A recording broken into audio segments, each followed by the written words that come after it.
전능하신 하나님 말씀 낭송. 적그리스도를 폭로하다.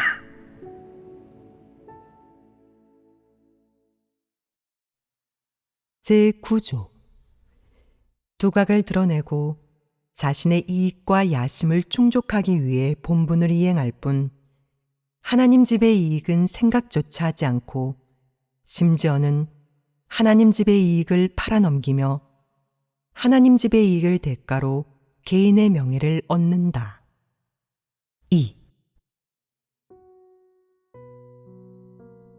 2. 적그리스도의 이익. 오늘은 이어서 적그리스도의 모습 중 제9조에 대해 교제하겠다. 그것은 두각을 드러내고 자신의 이익과 야심을 충족하기 위해 본분을 이행할 뿐 하나님 집의 이익은 생각조차 하지 않고 심지어는 하나님 집의 이익을 팔아넘기며 하나님 집의 이익을 대가로 개인의 명예를 얻는다는 것이다. 지난 시간에 우리는 이 항목 중 일부를 교제했지만 그것은 서두에 불과하다. 먼저 첫 번째로 이익이란 무엇인지에 관해 교제했고, 두 번째로 사람의 이익이란 무엇인지, 사람의 이익의 본질은 무엇인지에 관해 교제했으며, 세 번째로 하나님의 이익이란 무엇인지, 하나님 이익의 본질은 무엇인지에 관해 교제했다. 대략적으로 이렇게 세 가지 측면의 내용을 이야기하였다. 지난번에 교제한 내용들은 기본적으로 개념적 진리로 각 측면의 이익에 대해 정의를 내리고 사람이 기본적인 내용을 이야기했다. 이런 내용에 대해서는 더 이상 자세히 이야기하지 않겠다. 제9조에서는 적그리스도의 갖가지 모습을 두드러지게 해야 하기 때문이다. 따라서 적그리스도의 모습을 중점적으로 교제하겠다. 주로 자신과 관계된 각종 이익을 대하는 적그리스도의 태도와 모습을 해부함으로써 적그리스도의 본성 본질, 성품은 과연 어떤 것인지 파악하게 하겠다. 이러한 각도에서 해부할 것이다. 먼저 적그리스도의 눈에 비친 그 자신의 이익에는 과연 어떤 것들이 있는지 교제해보자. 적그리스도의 눈에 하나님 집, 교회는 그저 하나의 호칭에 불과하다. 어쩌면 그저 하나의 명칭에 불과할 수도 있다. 그것이 그에게 어떤 실제적인 존재 가치가 있지는 않다. 그래서 적그리스도는 하나님의 이익, 하나님 집의 이익, 교회의 이익을 멸시의 눈으로 보고 개의치 않으며 신경조차 쓰지 않는다. 반면 적그리스도 자신의 이익은 무엇보다 중요하게 여긴다. 그래서 적그리스도 부류는 늘 교회의 이익과 하나님 집의 이익을 팔아넘기는 대가로 자신의 이익을 얻는다. 오늘은 적그리스도의 이익에 과연 어떤 것들이 있는지 종류별로 상세히 해부함으로써 이익을 대하는 적그리스도의 관점이 과연 어떤 것인지 사람들이 분명히 알게 하겠다. 먼저 적그리스도를 어떻게 부르든, 적그리스도라고 부르든 악인이라고 부르든 아니면 진리를 실행하지 않는 사람이나 진리를 적대시하는 사람이라고 부르든 그들은 진공 속에서 사는 것이 아니다. 그들 또한 육체에서 살면서 정상적인 인성생활의 필요를 똑같이 갖고 있다. 그래서 적그리스도 부류가 형제자매들 가운데서 살고 하나님 집이나 교회에서 사는데 그들의 이익은 자신의 안위와도 연관된다. 이것이 적그리스도의 첫 번째 이익인 자신의 안위이다. 적그리스도의 두 번째 이익은 자신의 명예와 지위이다. 이는 그의 권력과 연관된다. 적그리스도의 세 번째 이익은 혜택이다. 이 세 가지로 적그리스도의 이익에 관해 해부하면 틀에 박히고 직설적으로 교제하는 것보다 훨씬 더 이해가 잘 되지 않겠느냐. 만약 너희에게 이 세 가지에 근거하여 교제하라고 한다면 할 말이 있느냐? 어느 정도 인식을 교제할 수 있느냐? 두 번째에 관해서는 어느 정도 인식을 말할 수 있을 것 같습니다. 하지만 자신의 안위와 혜택 측면에 대해서는 분명히 말하지 못할 듯합니다. 좋다. 그럼 내가 교제할 때 너희가 분명히 말할 수 있는 부분에 관해 보충하여라. 너희가 분명히 말하지 못하는 부분은 내가 교제하겠다. 어떠하냐? 1. 자신의 안위. 먼저 적그리스도의 첫 번째 이익인 자신의 안위에 대해 교제하겠다. 이것의 의미는 모두 알고 있을 것이다. 바로 신변안전이다. 중국에서 하나님을 믿는 사람은 누구든 위험한 환경 속에서 살게 된다. 하나님을 따르는 모두가 매일 큰 붉은 용에게 체포되고 판결받고 잔혹하게 핍박받을 위험에 직면해 있다. 이는 적그리스도도 예외가 아니다.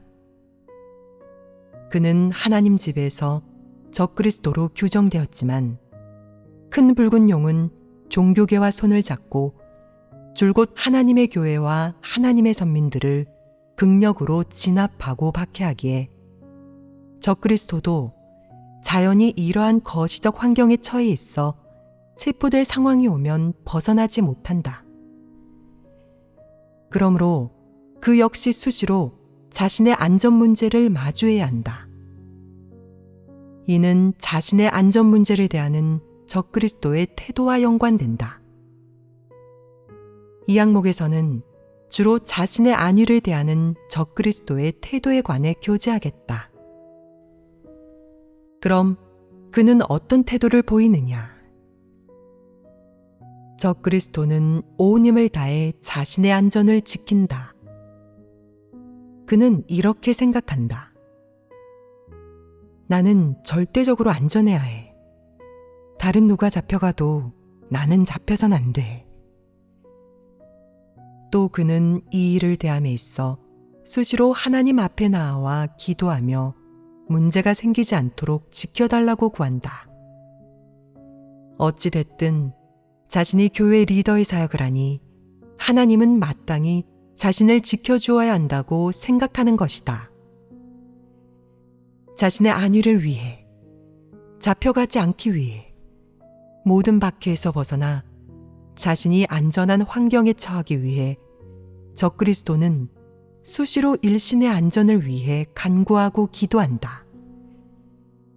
그들은 오직 자신의 안위가 걸린 일에서만 하나님에게 진실로 의지하고 그 일을 진실로 하나님께 맡긴다.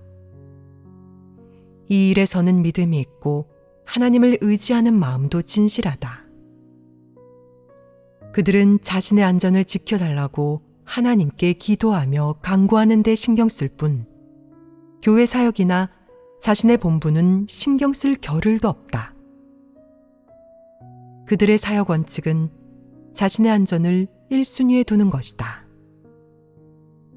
적그리스도는 안전한 곳이 있으면 그곳에서 사역한다. 겉으로는 무척 적극적이고 주동적인 것 같고 엄청난 책임감과 충성을 보여주는 것 같다. 그러나 만약 어떤 사역을 하면서 위험을 감수해야 하고 쉽게 문제가 생기거나 큰 붉은 용에게 들킬 수 있다면 그들은 핑계를 대며 그 일을 거절하고 기회를 봐서 도망친다. 위험하거나 위험한 조짐이 있기만 해도 수단과 방법을 가리지 않고 몸을 빼려 한다. 본분을 내팽개치고 형제자매들은 어떻게 되든 상관하지 않고 자신이 위험에서 벗어나는 것만 생각한다. 그들은 어쩌면 마음속으로 이미 준비가 되어 있을지도 모른다. 위험이 보이는 순간 교회 사역이 어떻게 되든 하나님 집의 이익이 어떤 해를 입든 신경 쓰지 않고 또한 형제자매들의 안위 역시 개의치 않으며 그들이 하고 있던 모든 일을 바로 내팽개칠 준비 말이다. 그들은 자신이 도망가는 것이 중요하다고 생각한다. 심지어 그들은 마음속으로 가장 좋은 계획, 스스로를 가장 잘 지킬 수 있는 계획을 이미 세워놓았다. 바로 위험이 닥치거나 체포되면 자기가 하는 것들을 전부 털어놓고 깨끗하게 모든 책임을 전가해 일신의 안전을 보장받는 것이다. 그들은 마음속에 이런 계획을 갖고 있다. 이런 사람들은 하나님을 믿는다는 이유로 박해받는 것을 원치 않으며 체포되고 고문받고 형을 선고받는 것을 두려워한다. 사실 그들은 마음속으로 오래전에 사탄과 타협했다. 그들은 사탄 정권의 세력을 몹시도 두려워하며 혹독한 고문으로 자백을 강요하는 일이 자신에게 닥치는 것은 더더욱 두려워한다. 그래서 적그리스도는 모든 것이 순조롭고 자신의 안위에 어떤 위협이나 문제도 없어 위험 요소가 전혀 없는 상황에서는 열정과 충성을 바치고 심지어 자신의 재산을 바치기까지 한다. 그러나 환경이 좋지 않으면 하나님을 믿고 본분을 이행했다는 이유로 언제든 체포될 수 있고 공직에서 파면될 수 있으며 가족이나 친구들에게 버림받을 수 있다면 그들은 몹시 조심하는데 복음을 전하지도 하나님을 증거하지도 않고 본분을 이행하지도 않는다. 주변에 약간의 변화라도 있으면 자라처럼 목을 움츠리고 하나님 말씀책, 하나님을 믿는 것과 관계된 물건들을 급히 교회에 돌려줌으로써 자신의 평안과 안전을 도모하고자 한다. 이런 사람은 위험하지 않겠느냐? 이런 사람이 체포되면 유다가 되지 않겠느냐? 적그리스도는 이렇게 위험해 언제든 유다가 될 수 있고 언제든 하나님을 배반할 가능성이 있다. 또한 적그리스도는 극도로 이기적이고 비열하다. 이는 적그리스도의 본성 본질에 의해 결정된다. 혹자는 말한다. 이런 모습을 보이는 사람들은 큰 붉은 용의 나라 중국이라는 사회적 배경에만 존재하는지도 모릅니다. 해외에서는 박해받고 체포될 일이 없지 않습니까? 그런데 자신의 안전과 무슨 관계가 있을까요? 이 주제를 꼭 다룰 필요가 있을까요? 그럴 필요가 없겠느냐? 해외에서도 많은 사람이 하나님 집에서 본분을 이행하면서 수시로 이런 모습을 보인다. 국가 정권이나 이방인, 종교계가 하나님 집에 대해 어떻게 공격하고 비방하고 조치를 취하는지 언급하면 마음속 깊이 강렬한 공포와 두려움을 느끼는 사람들이 있다. 더욱이 그들은 그럴 때 하나님을 믿지 않았다면 얼마나 좋았을지, 얼마나 자유로웠을지 생각한다. 하나님을 믿은 것을 후회하는 사람들도 있고 심지어는 내심 중도에 그만두자고 생각하며 믿음을 포기하고 물러나려는 사람들도 있다. 이런 부류는 시시각각 자신의 안위를 신경 쓰며 자신의 안위보다 중요한 것은 아무것도 없다고 생각한다. 목숨과 안전은 그들이 마음 깊이 가장 걱정하는 일이다. 그래서 세상과 온 인류가 교회와 하나님의 사역을 비방하고 멸시하고 정죄할 때, 이 부류는 마음속으로 하나님 편에 서지 않는다. 이런 일이 발생할 때, 하나님에 대한 비방과 정죄의 목소리를 들을 때, 그들은 하나님의 반대편에 서며, 그때 하나님이나 하나님 집, 교회와 선을 긋지 못해 안달이 난다. 심지어는 그럴 때 그에게 하나님을 믿는 사람이라고 인정하라고 하면 그것을 가장 힘들고 고통스러운 일로 받아들인다. 그는 자신이 하나님이나 하나님 집, 교회와 아무 관계도 없는 사람이기를 간절히 바란다. 그럴 때 그는 자기가 하나님 집의 일원이라는 사실에 불안감을 느끼며 나아가 부끄러워하고 얼굴을 들지 못한다. 이런 사람이 진실로 하나님을 따르는 사람이겠느냐? 모든 것을 버리고 하나님을 따르는 사람이겠느냐? 중국이라는 환경 속에서 하나님을 믿으면 수시로 핍박받고 체포될 위험에 놓이며 자신의 안위 문제에 직면하게 된다. 해외에서는 이렇게까지 환경이 열악하지는 않지만 사람은 여전히 비슷한 환경에 직면하게 된다. 종교계의 비방과 정죄를 마주하게 되며 나아가 교회에 대한 각국 정부의 냉대나 몰리의 말을 마주하게 된다. 이에 어찌할 바를 모르는 사람도 있고 더 심하게는 심장이 쿵쾅거리면서 하나님의 사역이 진실한지 의심하고 더욱이 하나님의 옳고 그름에 의문을 던지는 사람도 있다.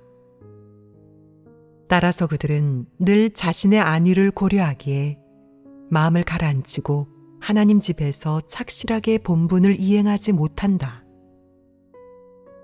이들이 정말 목숨을 하나님께 맡겼겠느냐? 그렇지 않습니다. 심지어 이렇게 생각하는 사람도 있다. 해외에 나오면 큰 붉은 용의 마수에서 벗어난다는 건 아니었나? 해외에는 종교신앙의 자유가 있는 것 아니었나? 모든 게 자유롭고 편한 것 아니었어? 우리는 하나님의 인도로 해외에서 본분을 이행하게 되었는데 왜 똑같이 열악한 환경을 마주해야 하는 거지? 왜 해외에서도 이런 공과를 배우고 이런 고통을 겪어야 하는 거야? 의구심을 품는 사람도 있지만 거기에 그치지 않고 반발하며 마음속으로 질문을 던지는 사람도 있다.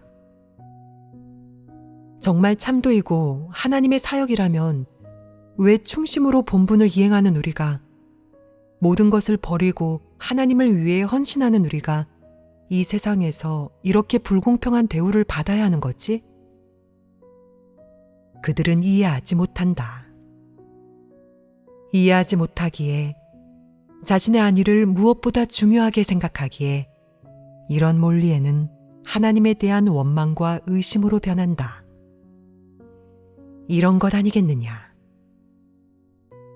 심지어 어떤 사람들은 해외에서 본분을 이행하면서도 위험을 감수하기를 두려워한다. 위험을 좀 감수해야 하는 본분을 안배하기라도 하면 저는 이 본분의 적임자가 아닙니다. 제 고향은 중국이에요. 만약 큰 붉은 용에게 걸리기라도 하면 곤란하지 않겠습니까? 라고 핑계를 댄다. 그들은 그런 본분을 거부한다. 그들이 선택한 것은 스스로를 지키는 것, 자신의 안위를 지키는 것, 자기 목숨을 지키고 퇴로를 마련해 두는 것이지, 자신을 완전히 내어놓고 모든 것을 내려놓고 버리면서 본분을 받아들이는 것이 아니다. 그들은 여기에 이르지 못한다. 이것이 바로 자신의 안위와 관계될 때 그들이 보이는 모습이다. 혹자는 마음속으로 불안해하면서 늘 이에 대해 기도한다. 또 혹자는 수시로 두려워하고 겁을 먹으면서 사탄의 세력이 너무 강한데 자기처럼 평범한 사람이 어떻게 감당할 수 있겠느냐고 생각한다. 그래서 늘 겁을 먹고 걱정하는 것이다. 더 심한 사람의 경우 자기가 체포되어 일이 생기면 교회나 하나님 집도 어쩌지 못할 거라고, 정말 일이 터지면 아무도 도움이 안 될 테니 자기 스스로를 지키는 것이 무엇보다 중요하다고 생각한다. 그래서 앞에 나서서 위험이 따르는 본분을 맡아야 하는 순간이 오면 숨어버리는데 누가 불러도 꿈쩍하지 않는다. 자기는 그 본분을 감당할 수 없다는 둥 갖가지 핑계와 이유를 대면서 하나님 집에서 맡긴 중요한 본분을 거부하는 것이다. 만약 좋은 여건이 갖춰져 있다면 그런 사람은 대중 앞에서 확성기를 들고 저는 전능하신 하나님을 믿는 사람이고 전능하신 하나님 교회의 일원입니다. 모두 참도를 알아보시길 바랍니다. 라고 외칠 것이다. 그는 자신의 안위와 관계되지 않은 일이라면 아무 두려움 없이 이렇게 행동한다. 하지만 조금만 기미가 안 좋아도 자기 안위에 관련된 어떤 상황이나 돌발 상황이라도 나타나면 바로 열정이 사그라들고 충성심과 믿음도 사라진다. 그저 이리저리 숨어 다니며 눈에 안 띄는 일과 주목받지 않는 사역이나 하면서 얼굴을 드러내고 위험을 감수해야 하는 사역, 본분은 다른 사람에게 미룬다. 하지만 환경이 좋아지는 순간 광대가 날뛰는 것처럼 다시 튀어나온다. 튀어나와서 무엇을 하겠느냐? 스스로를 뽐내기 시작하여 사람들에게 자신의 존재를 알게 하고 하나님에게 자신의 열정을 보게 하며 그 순간의 충성심을 하나님에게 알게 하는 한편 여태까지의 행동 때문에 벌충하고 한시바삐 만회하려고도 한다. 하지만 조금만 기미가 안 좋아도 환경이 조금만 바뀌어도 소리 소문 없이 사라지며 다시 숨어버린다. 복음 사역이 갓 확장되기 시작했을 때 복음 전파는 무척 어려웠다.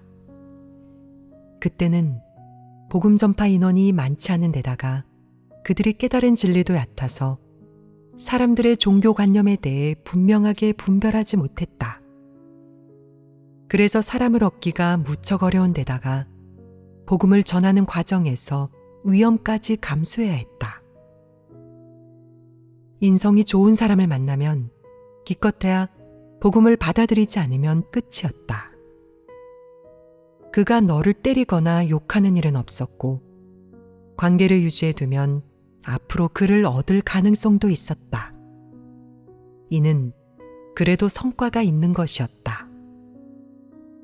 하지만 악인이나 각 종교, 각 교파의 목사, 장로들을 만나면 그들은 복음을 받아들이지 않을 뿐만 아니라 너에게 집중 포화를 퍼부으면서 죄를 인정하라고 강요했다. 만약 죄를 인정하지 않으면 너를 흠씬 두들겨 팰지도 모르며 더 심할 경우 경찰에 신고해 너를 경찰서로 보낼 수도 있었다. 너는 언제라도 감옥에 수감될 위험에 직면할 수 있었다. 어떤 교회 리더는 이러한 일에 속박되지 않고 본분을 이행해야 할 때는 이행했고 또 어떤 리더는 앞장서서 복음을 전하고 하나님을 증거했다. 반면 일부 소위 리더, 외식하는 리더들은 그렇게 하지 않았다. 그들은 위험이 닥쳤을 때 자기는 가지 않고 다른 사람을 보냈다. 내가 들은 바에 따르면 한 리더는 복음 대상이 어떤 교파의 수장이라는 이야기를 듣고 다른 사람을 보내 복음을 전하게 하기로 마음먹었다. 골똘히 궁리했지만 당장 적당한 사람이 보이지 않았고 자신이 가는 게 그나마 적절해 보였지만 위험해질까봐 가고 싶지 않았다. 그래서 그녀는 18, 19세의 어린 자매를 보냈다. 말해보아라. 그 어린 자매를 보내야 했겠느냐? 보내지 말아야 했습니다. 어째서 그러하냐? 복음 대상이 한 교파의 수장으로 많은 종교관념을 지니고 있기 때문입니다. 어린 자매는 분량이 작고 깨달은 진리도 얕아서 진리 교제로 복음 대상의 문제를 해결해 줄 수 없습니다. 상대에게 전도하지 못하는 것은 물론이고 오히려 자기까지 미혹당할 수 있습니다. 나이도 얼마 안 된 어린 자매가 진리를 얼마나 깨닫고 있겠느냐? 성경 지식을 얼마나 알고 있겠느냐? 그녀가 한 교파의 수장을 얻을 확률이 얼마나 되겠느냐? 그 나이에는 분명 복음 전파 경험도 없을 것이다. 이 밖에도 그녀는 이제 막 성인이 되어 사회 경험이 없다. 그런 그녀가 성인들에게 어떤 관념과 생각, 어려움이 있는지 간파할 수 있겠느냐? 분명 간파하지 못할 것이다. 그 나이에는 불가능하다. 그녀는 결코 성인의 생각에 이르지 못한다. 말해보아라. 그저 나이만 볼 때 어린 자매가 최적의 인선이었겠느냐? 최적의 인선이 아니었다. 그런데 그 리더는 그 어린 자매를 보냈다. 그 심보가 올바르겠느냐? 그녀는 심보가 비뚤어졌다. 그 어린 자매를 보내지 말았어야 했다. 얼마 후 어린 자매는 그 교계의 수장을 만나자마자 상대가 좋은 사람이 아니라는 것을 발견하고 리더에게 보고했는데 자기가 너무 무서워서 다시 가는 게 겁난다고 했다. 하지만 그 리더는 어린 자매를 난처하게 하고 압박하며 말했다.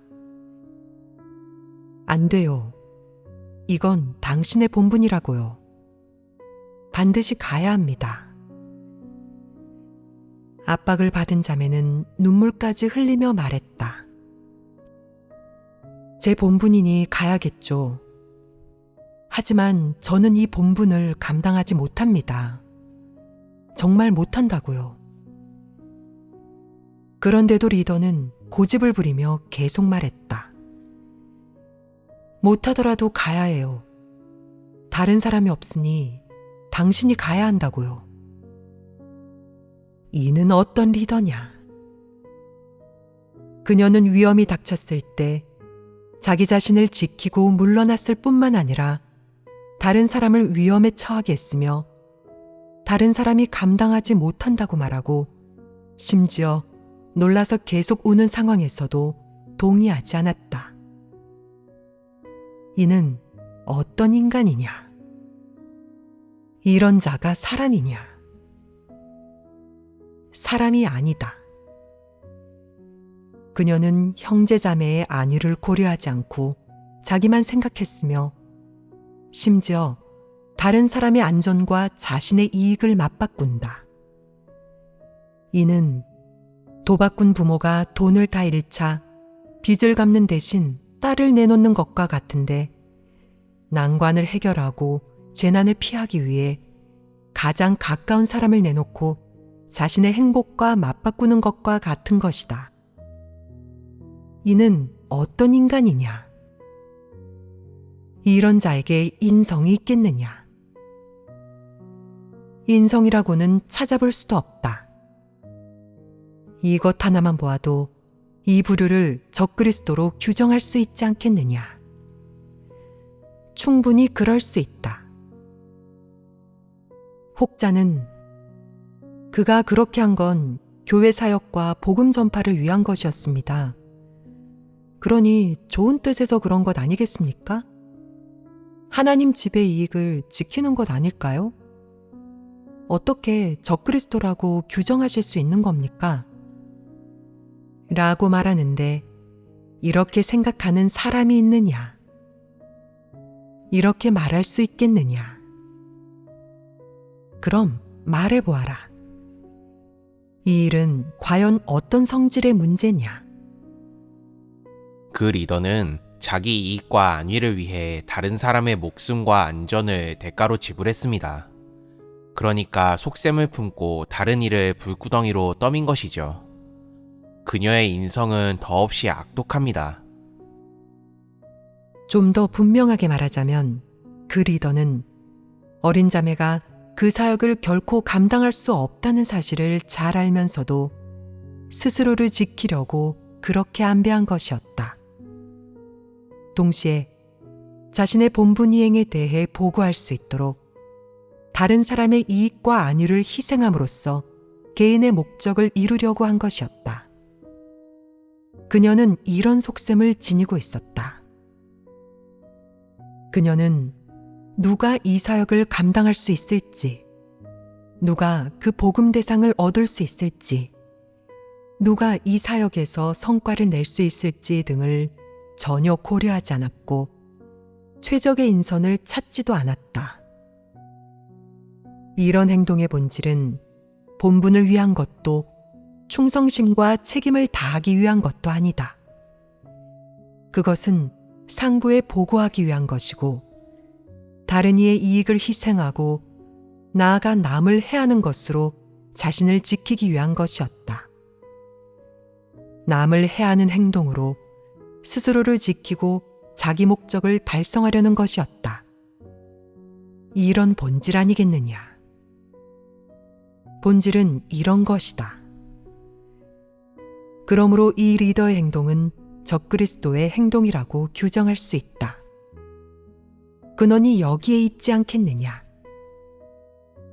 바로 이런 것이다. 적당한 사람이 없고 그 어린 자매도 없어서 그녀에게 직접 그 교파 수장한테 가서 복음을 전하라고 했다면 갔겠느냐? 합당한 사람이 없다면 제가 가겠습니다. 저는 두렵지 않습니다. 그 사람을 얻기 위해서라면 제 목숨까지도 바치겠습니다. 이건 제 직책이고 본분이니까요. 라고 말했겠느냐?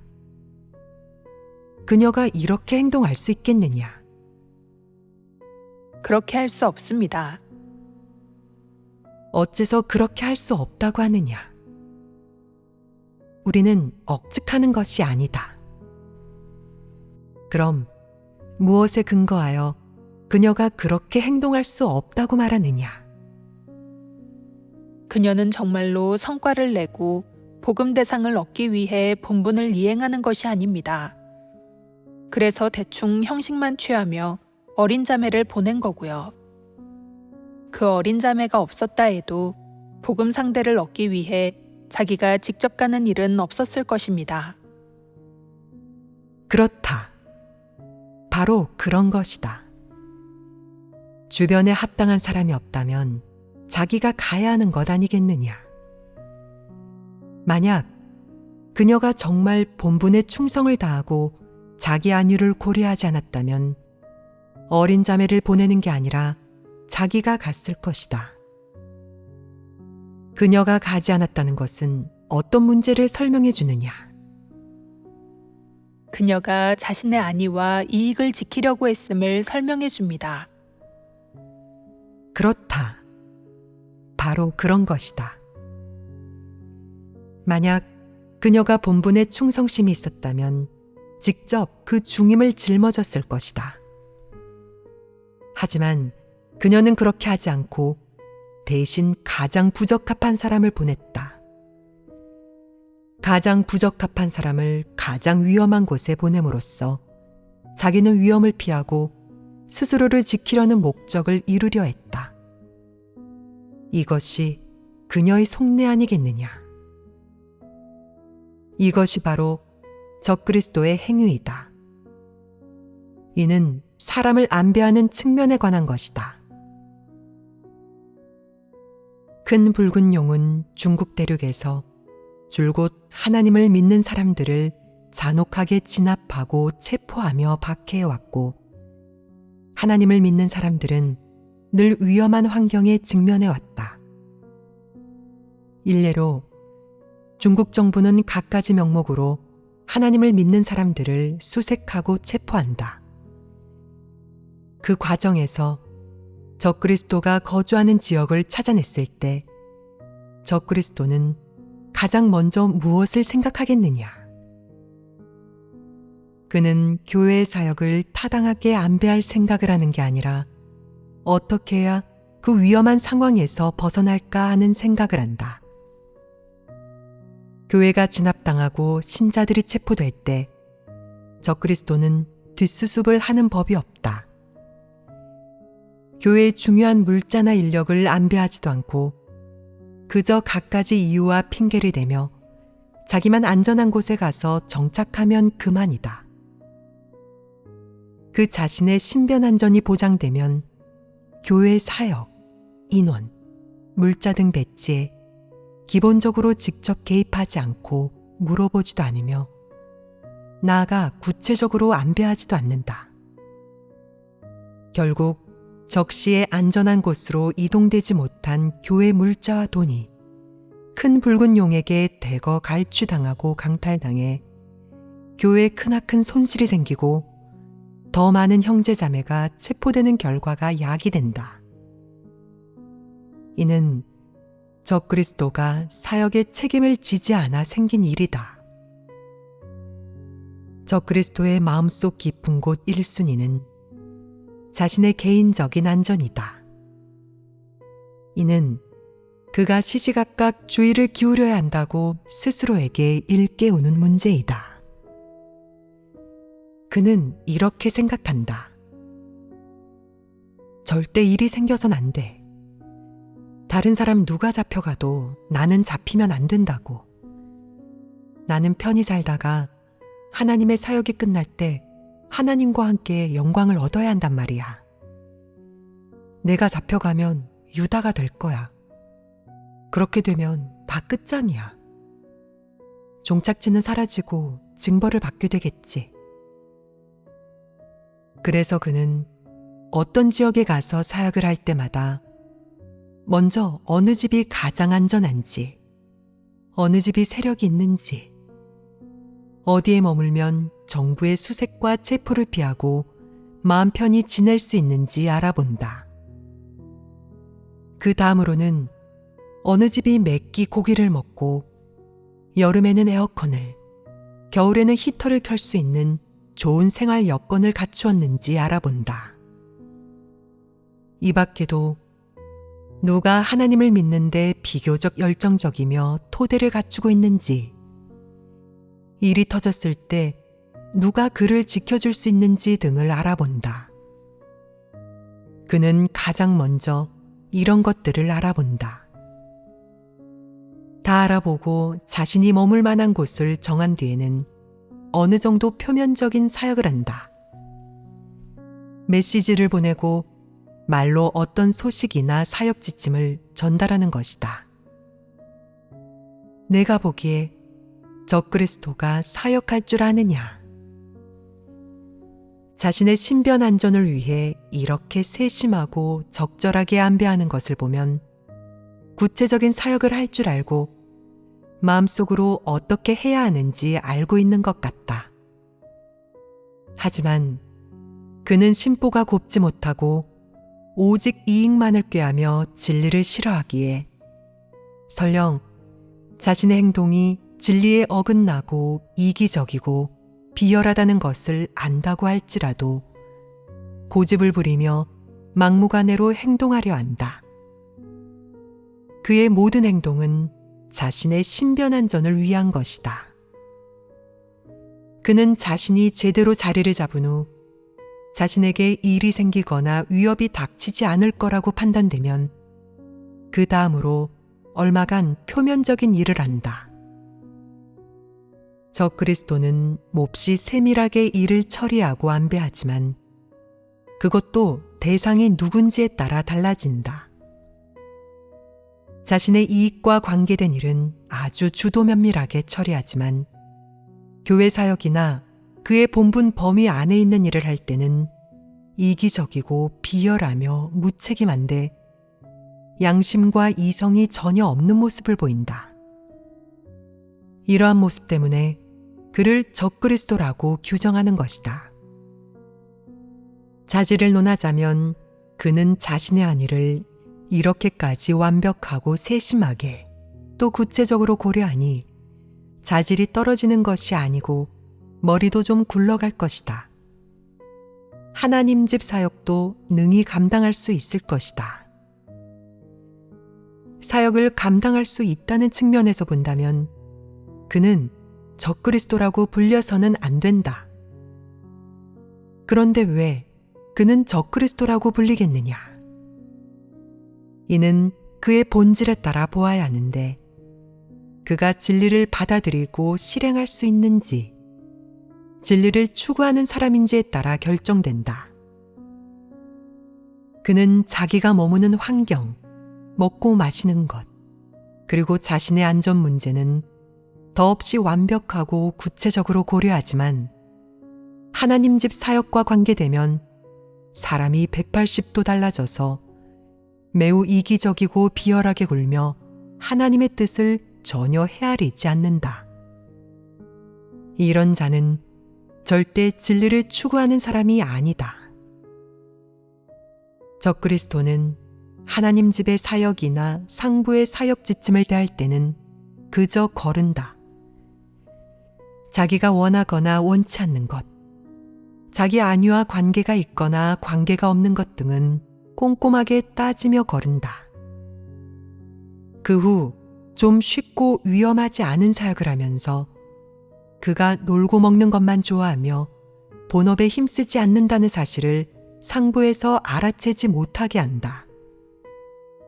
또 적그리스도는 사역을 안배한 후 구체적으로 사역이 어떻게 돌아가는지 물어보거나 감독하는 법이 없다.